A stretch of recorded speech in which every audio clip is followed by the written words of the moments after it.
Sanjiv Bhasin as well, and find out what he's making of the market right now.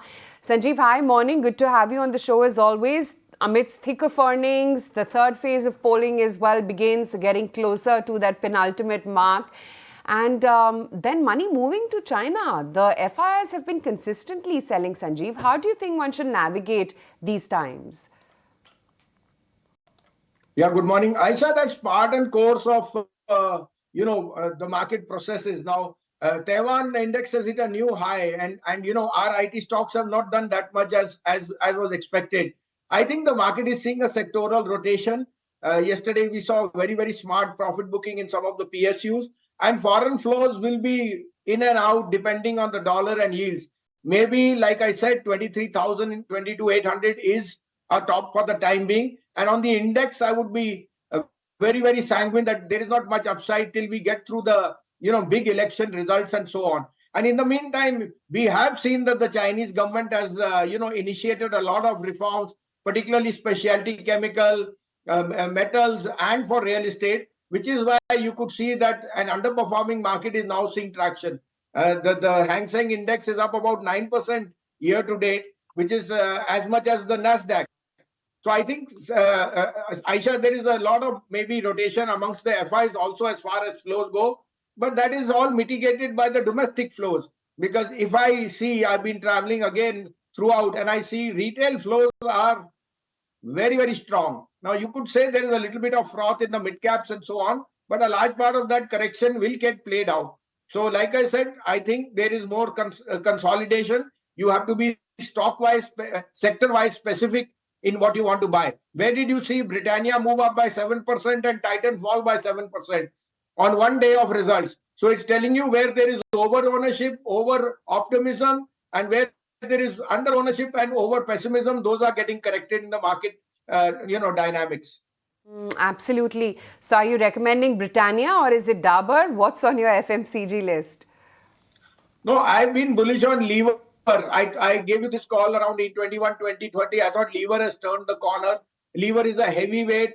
Along with that, Marico, Nestle, Colgate, they are all of my top picks. Britannia is something we owned some time back. We got out when it rallied. We are not. But we are looking at that. But Aisha, the dark horse here is only real estate. Make no bones. I went to look for some space in Gurgaon. It is not available. The rates are astronomical. So my top pick today is another real estate play, which I think is the most undervalued stock, and you must put your money where your mouth is. So look at sectors which are outperforming where there is inherent demand. Gold at new highs, silver near new highs, stocks doing well, all mean the wealth effect means real estate is the real play.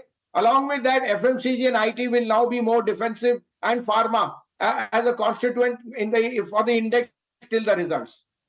Given us a lot of foods for thought, but let's just begin one by one. When it comes to real estate, still Indiabulls real estate, or would you add some of the other realty names as well to that list?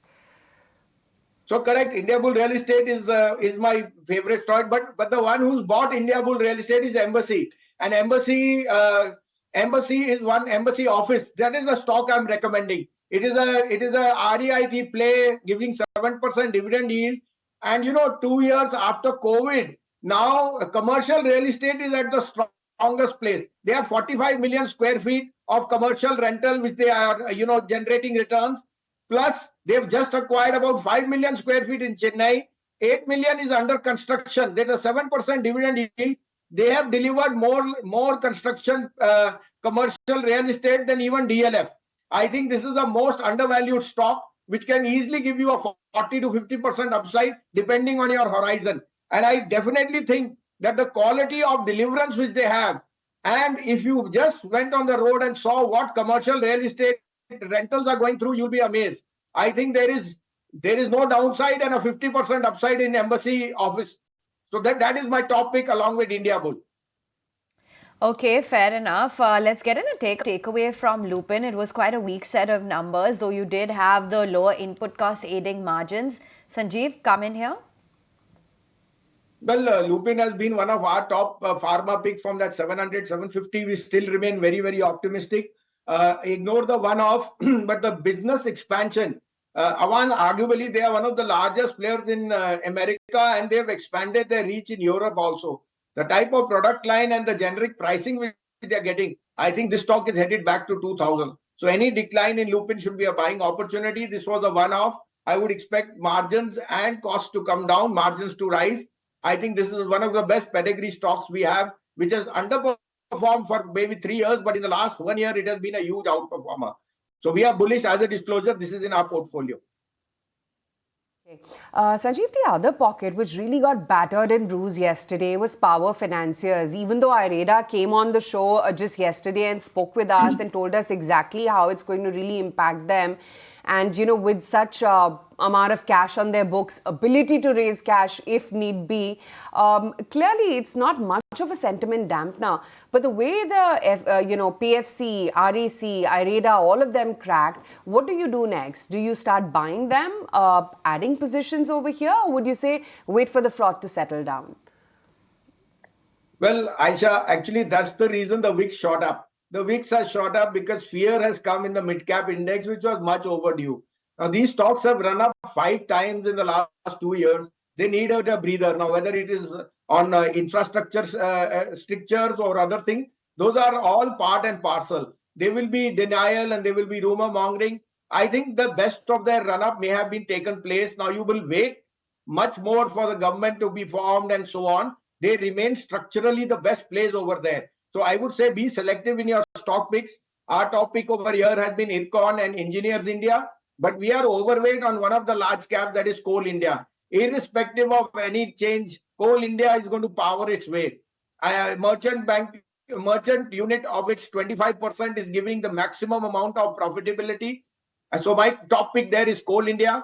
On the financiers and the other plays, I think you have to be little underweight and wait for the correction to play out. Because they are high beta plays, you don't want to be caught on the wrong side. Okay, interesting ideas coming in there. But since we're on this subject, on your outlook within the FMCG space, but I just wanted to get a little bit more specific, given the kind of commentary as well that we're seeing from some of these FMCG majors like Godrej Consumer as well as Marico HUL. They're talking about volume growth coming back, high single-digit revenue growth. What's the outlook as to where you're seeing opportunity here?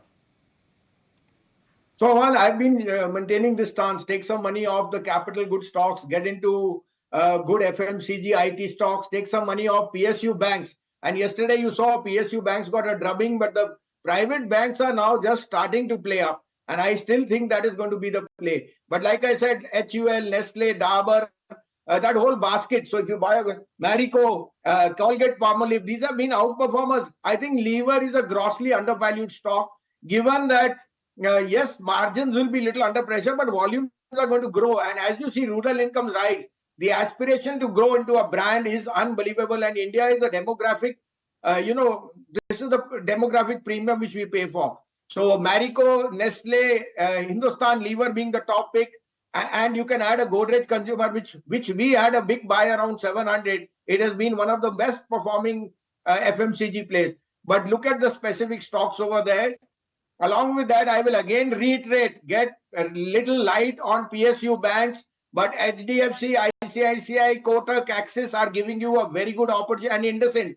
So these are the stocks which you must be focused on, because large cap private banks have just started their show. Their numbers are good, their NIMs are strong, and asset quality, and they have hardly any exposure on the capex side, which a large part of the PSUs have.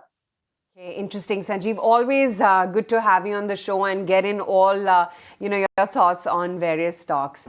Let me now move on and Gujarat Gas. If you like this video, then like, share and subscribe to ET Now.